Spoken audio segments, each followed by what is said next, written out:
جب تک وہ مصطفیٰ کریم کے قدموں سے وابستہ ہے، ان سے پھرے جہاں پھرا، پھر آئی کمی وقار میں۔ آج پھر سے تمہیں میں دعوت دے رہا ہوں کہ ان تمام واہیات کو ترک کرو، ان خرافات کو ترک کرو۔ دیکھیں شہر رسول آ چکا ہے، شہر مدینہ نہیں بلکہ شہر عربی میں مہینے کو کہتے ہیں، ماہ رسول آ گیا ہے۔ تم سب کے گھروں میں آج میرے مصطفیٰ کی یادیں تازہ ہو جانی چاہیے۔ آج اپنے ہر بچے کو کثرت سے میرے نبی کا نام پڑھنے اور بولنے کی عادت ڈالو، اس لیے کہ میرے آقا صلی اللہ تعالی علیہ وسلم تمہارے انتظار میں ہیں۔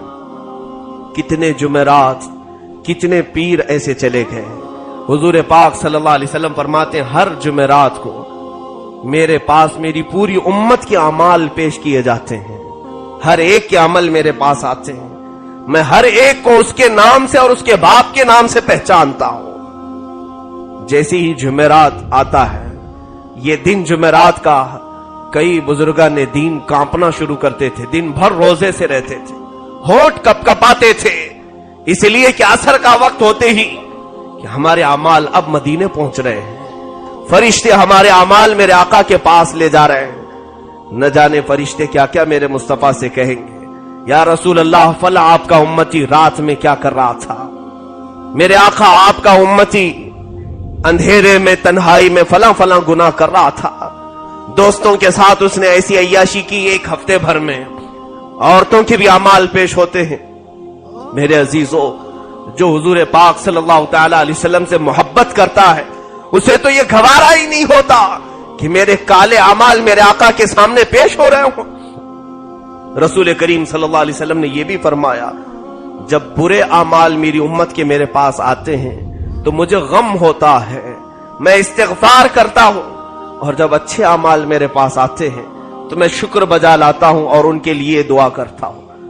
آپ اندازہ کرو میرے عزیزو، ہماری زندگی میں کتنی جمعراتیں ایسی چلی گئی ہیں، کتنی چلی گئی، جب مجھے تو اندازہ ہوتا ہے ہر بار ہر ہفتے میرے آقا کے پاس فرشتے ہمارے کون سے اعمال پہنچاتے ہوں گے، کیا پہنچاتے ہوں گے۔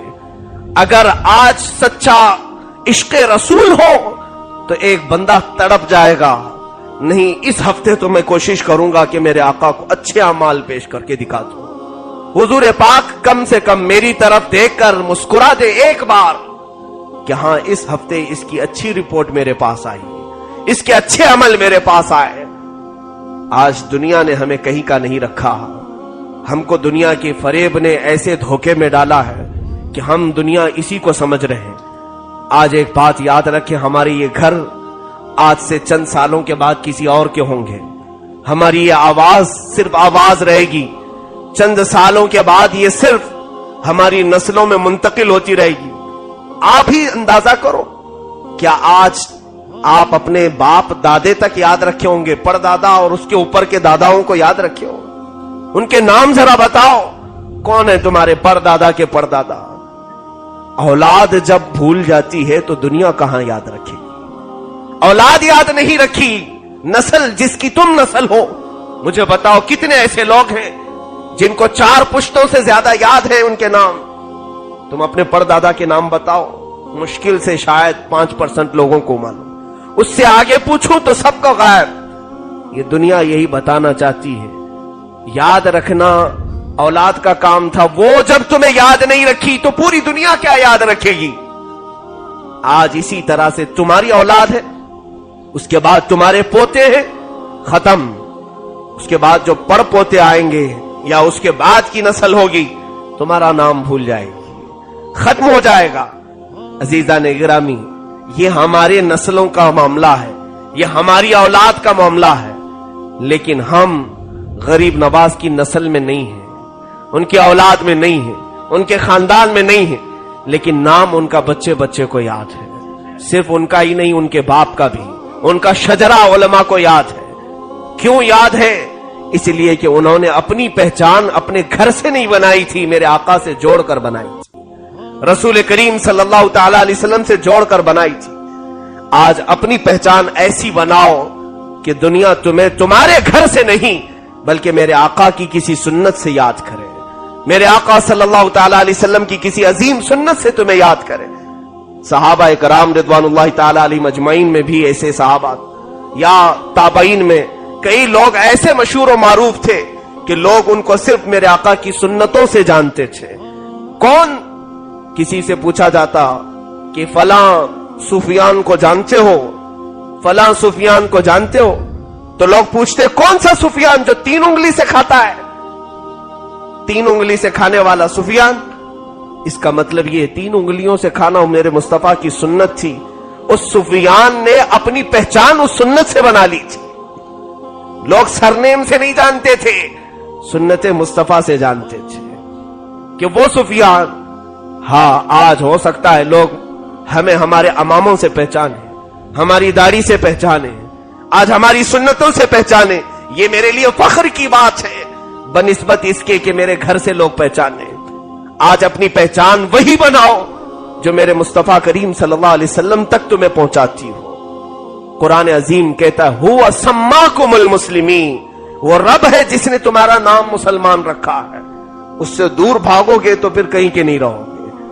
عزیزان گرامی وقار، بچوں کے لیے آج جو نئے نئے ماحول ہیں، نئے نئے یہاں پر خرافات ہیں، یہ دیکھ کر کے ڈر لگنے لگا ہے کہ ہمارے بچے ہمارے ہاتھ سے اتنی تیزی سے نکلتے چلے جا رہے ہیں، اتنی تیزی سے کہ کسی اور کے گن گاتے ہیں، کسی اور کے گانے گاتے ہیں، کسی اور کے نعرے لگاتے ہیں، کسی اور کے نام جپتے ہیں.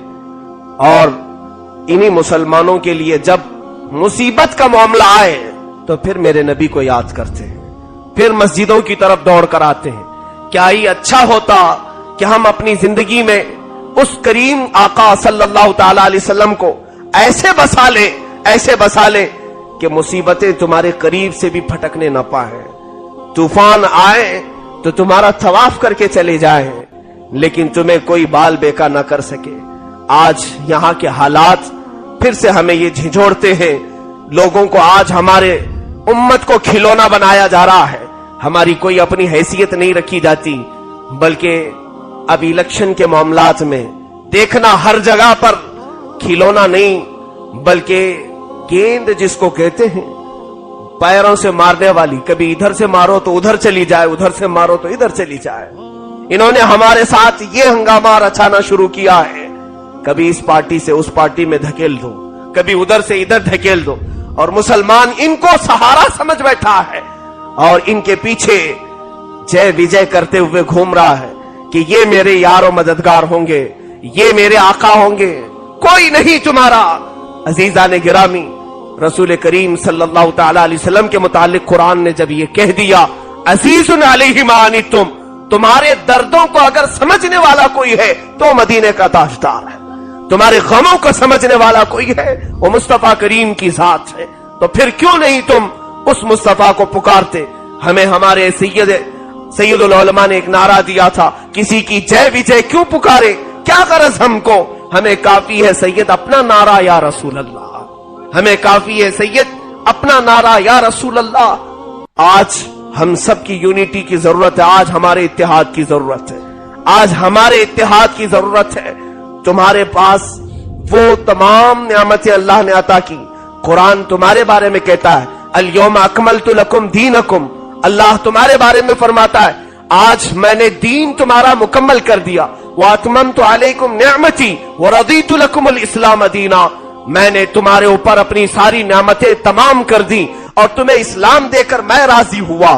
رب جب تم سے راضی ہے تو پھر دوسروں کو منانے کی فکر کیوں کرتے ہو؟ دوسروں کو منانے کی فکر. اللہ تعالیٰ تمہارے دین سے راضی ہے، تمہارے اس قرآن کو اللہ نے عطا کیا، ساری نعمتیں تمہارے پاس. اس کی وجہ صرف یہ ہے کہ ایک بات میں آپ کو بتا دوں، ایک بندہ چلا جا رہا ہے، جبہ پہنا ہوا ہے اور اس کے جیب کے اندر بہت ہی قیمتی ہیرے سل کر کے رکھے گئے، پتہ ہی نہیں اس کو. ایک مثال بتا رہا ہوں. اور وہ در در بھیک مانگ رہا ہے، اسے کھانے کے بھی پیسے نہیں، کبھی اس کے پاس مانگتا ہے کبھی اس کے پاس مانگتا ہے. لوگ بڑی ذلت کے ساتھ 2 ٹکے یا 2 پیسے پکڑاتے ہیں اور کھانا کھلاتے، جبکہ اس کے جبے کے اندر بہت قیمتی ہیرے سل کر کے رکھے گئے.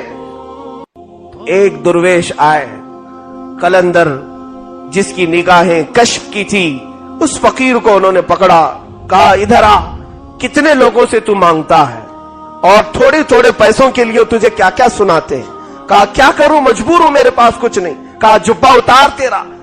جبہ اتارا تو اندر سلے ہوئے ایک ہیرے کی قیمت اتنی تھی کہ 7 پشتے اس کی گزر جائیں، اتنے قیمتی ہیرے اس کے پاس سلے رکھے تھے۔ انہوں نے کھول کر کے دیے کہ تو اس زمانے میں اس شہر کا سب سے بڑا رئیس ہے، لیکن مانگتا سب سے ہے، بھیک سب سے لیتا ہے۔ وجہ کیا ہے؟ اس کو خود کو معلوم نہیں تھا کہ اس کے جبے کے اندر ہیرے سلے ہوئے ہیں۔ ہو بہو یہی حالت ہم سب کی ہے، آج ہم سب کی کیفیت یہی ہے۔